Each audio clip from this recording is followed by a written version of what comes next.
araw ka-Grace Farming.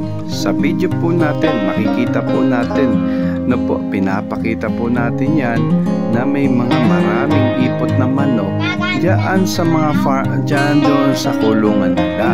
Kaya naman na hindi ko muna nilinis to para mapakita sa video na napakadami po ng ipot nila.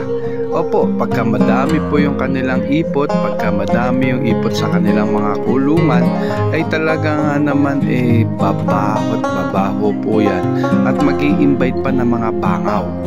Isang importante po yan na huwag po sila mabangaw at kasi nga po ay nakakayari sa mga kapitbahay, pati po yung amoy po niyan.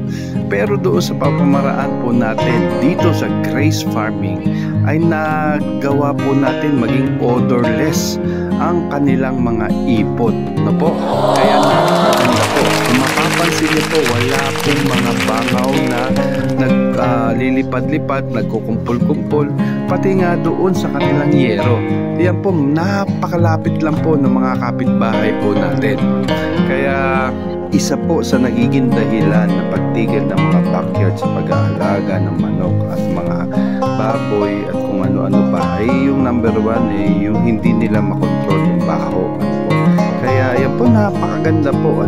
Nakita nyo naman po na hindi man lang nagkaroon ng maraming bangaw, wala naman maraming bangaw. Ano po ba yung ginagawa natin paraan dito sa Grace Farming?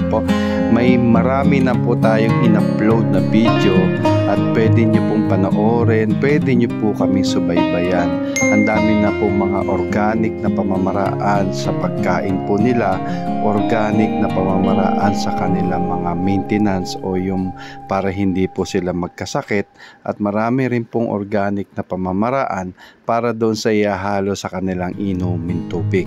Kaya napakaganda po, na natural, organic po, Grace Farming po yung ginagamit po natin dito sa ating mga backyard setup, ang ating mga black soldier fly. Kaya ayun, ka-Grace Farming, at napakaganda po na ganitong pamamaraan. Salamat po.